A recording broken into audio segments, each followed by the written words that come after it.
Hello everyone, আমি Rakesh sir. Welcome to my channel Rakesh tutorial. আজ আমি উচ্চ মাধ্যমিক বাংলা সাজেশন নিয়ে আলোচনা করব।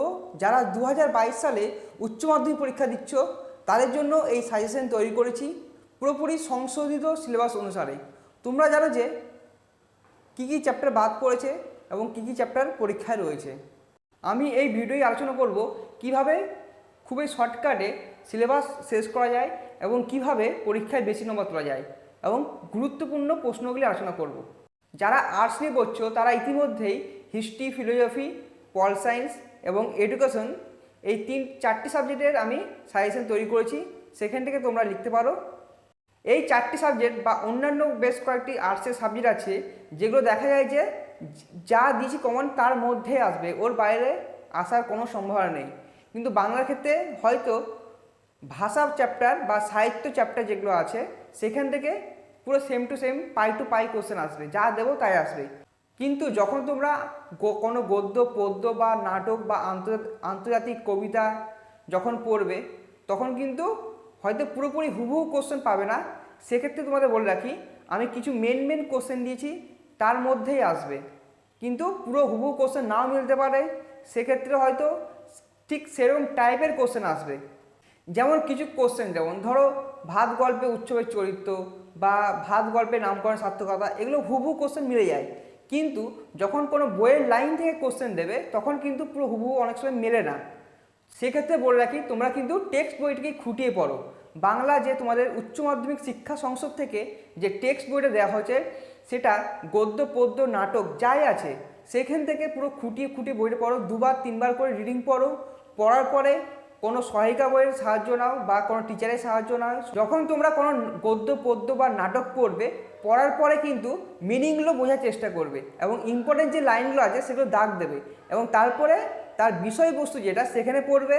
পড়ার পরে কিন্তু এমসিকিউ সলভ করবে সহায়িকা বই থেকে বা কোনো টিচারের কাছে হেল্প নিয়ে। 2015 থেকে 2019 পর্যন্ত পরীক্ষায় যে প্রশ্নগুলি এসছে সেগুলি ভালো করে পড়বে, কারণ সেখান থেকেও প্রচুর কোশ্চেন এসে থাকে।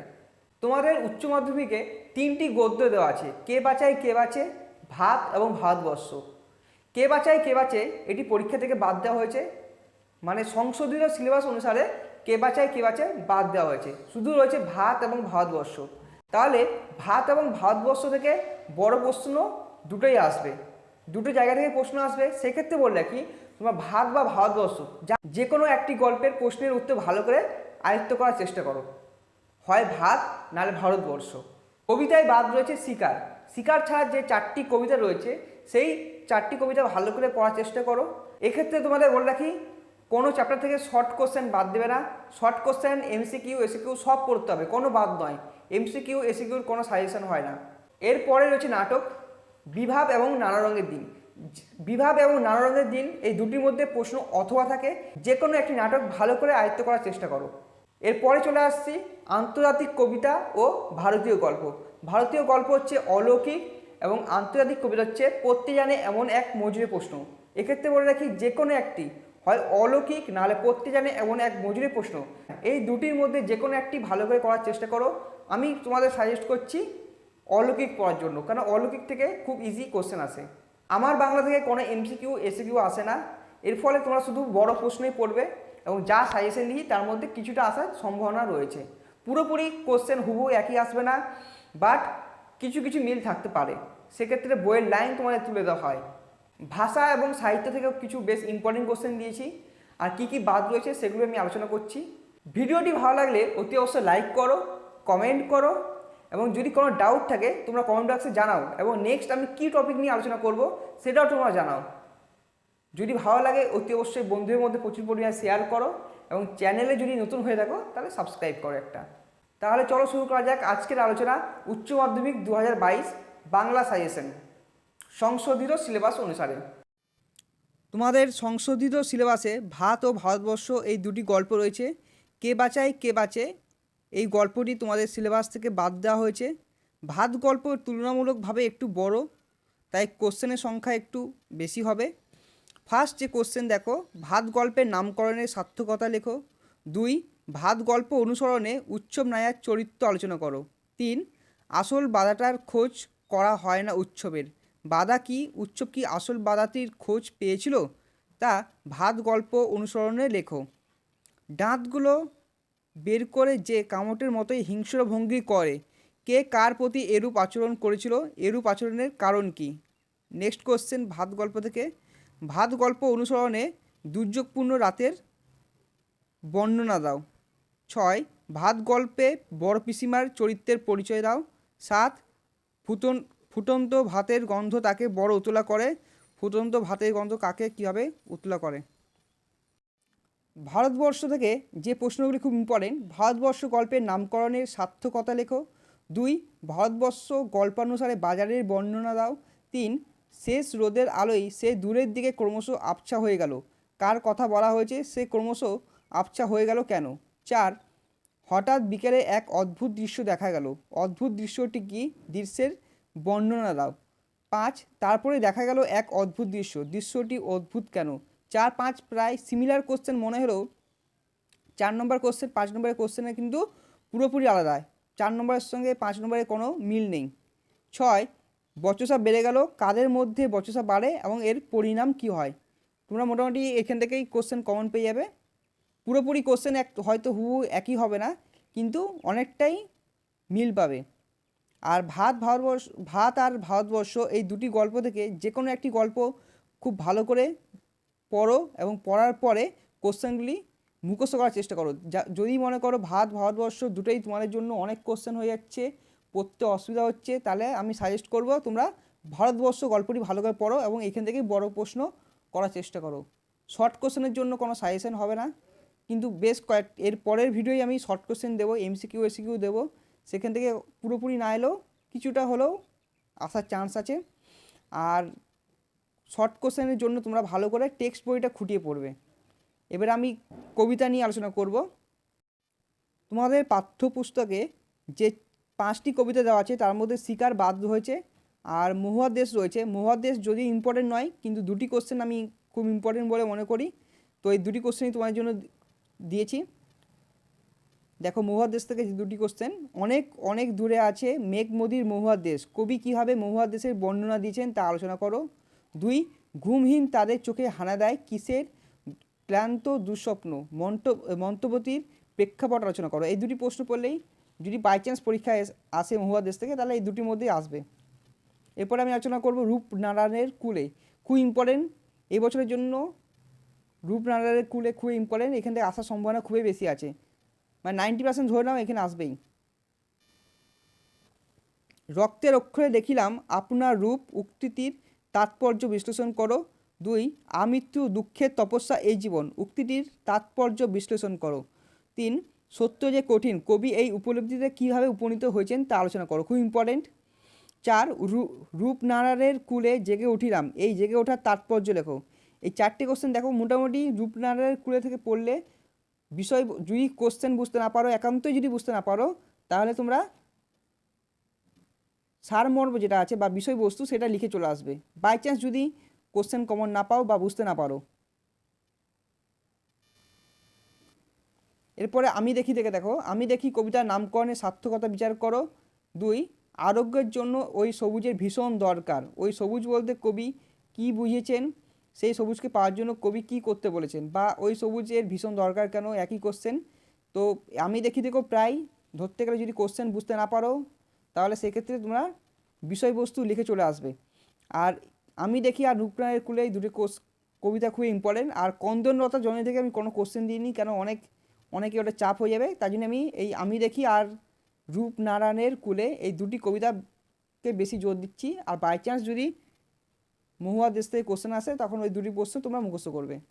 এরপর আমি নাটক নিয়ে আলোচনা করব। নাটকে যেন বিভাব রয়েছে আর নানা রোগের দিন, দুটির মধ্যে যেমন গদ্য থেকে দুটোর মধ্যে একটা প্রশ্ন করতে হবে, পদ্য থেকে 3টের মধ্যে 2টো করতে হয়, আর নাটক থেকে 2টোর মধ্যে একটা করতে হবে। নানা রঙের দিনের সঙ্গে বিভাবের অর্থ থেকে যে কোনো একটা নাটক ভালো করে মুখস্থ করলেই হলো।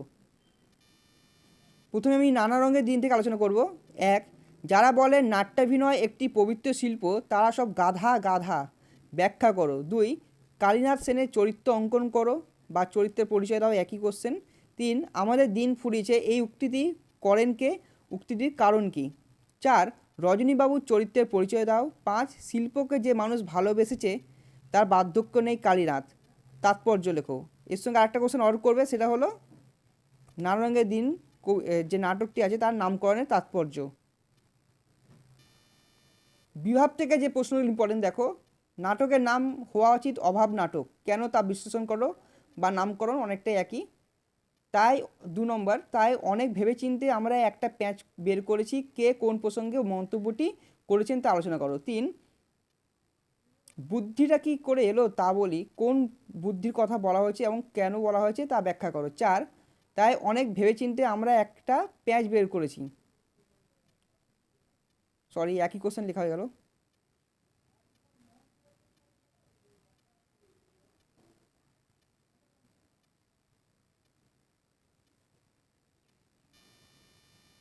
অলৌকিক আর কন্দন,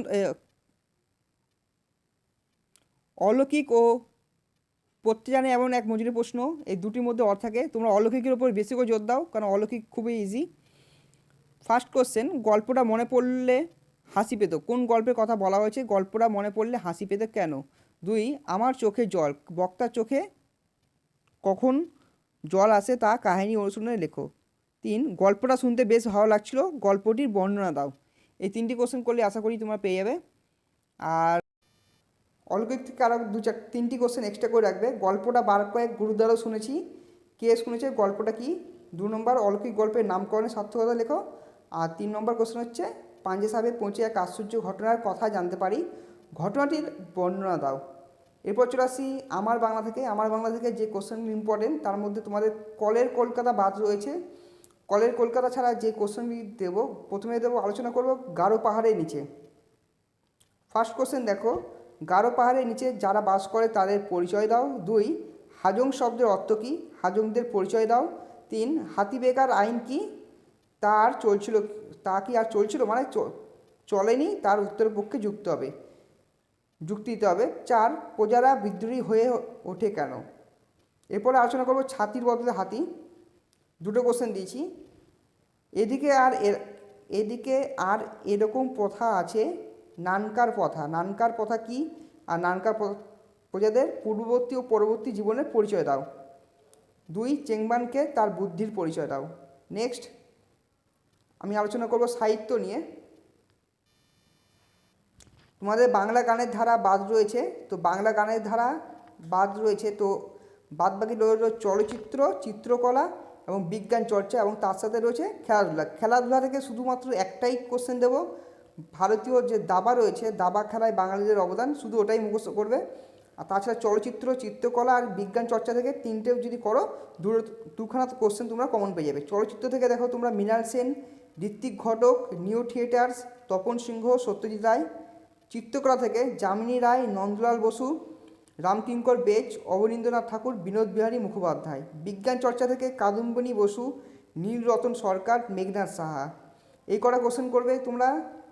অনেক সময় কী করো, ধরো মৃণাল সেন তোমাদের কোশ্চেন দেওয়া হলো, মৃণাল সেন কোশ্চেন দেওয়া হলে তোমরা অনেক সময় কী করো, তা মৃণাল সেন বা যে কোনো একটা যদি বলা হয় যে কাদম্বিনী বসুর ভূমিকা লেখো বিজ্ঞান চর্চায়, সেক্ষেত্রে তোমার জন্ম, মৃত্যু বা বাবার নাম, মায়ের নাম দিয়ে দাও, কিন্তু এসব দেওয়া চলবে না। যে অবদান, যে বিজ্ঞান চর্চায় তার অবদান, চিত্রকলা তার অবদান, শুধু অবদানটুকুই তোমরা লিখবে, কোনো জন্ম, মৃত্যু বা বংশ পরিচয় লিখবে না।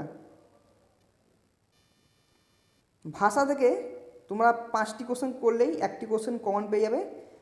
শব্দ তথ্য যেটা আছে, শব্দার্থ তত্ত্ব, সেটি তোমাদের সিলেবাস থেকে বাদ দেওয়া হয়েছে। ফার্স্ট কোশ্চেন দেখো, রূপমূল কাকে বলে? উদাহরণসহ স্বাধীন ও পরাধীন রূপমূলের পরিচয় দাও, খুব ইম্পর্টেন্ট। 2 তুলনামূলক, বর্ণনামূলক, ঐতিহাসিক ভাষাবিজ্ঞানের সংজ্ঞা ও বৈশিষ্ট্য লেখো। 3 প্রত্যয়ের সংজ্ঞাসহ শ্রেণীবিভাগ করো। 4 ফলিত ভাষাবিজ্ঞানের যে কোনো একটি ভাগ সম্পর্কে আলোচনা করো। 5 শৈলী বিজ্ঞান কী, শৈলী বিজ্ঞান সম্পর্কে আলোচনা করো। আর এর পরের ভিডিওয় আমি তোমাদের বিজ্ঞান চর্চা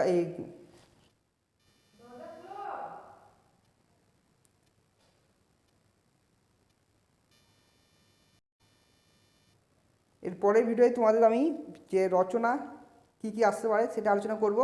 রচনা মোটামুটি না পারলে, যদি মুখস্থ না করবে, তাহলে সেক্ষেত্রে তোমরা মানুষ যে অঙ্কন আছে, মানুষচিত্র অঙ্কন, সেখান থেকে তোমরা ভালোভাবে করবে। আর যদি কোনো প্রবলেম থাকে তোমরা অবশ্যই কমেন্ট করে জানাবে।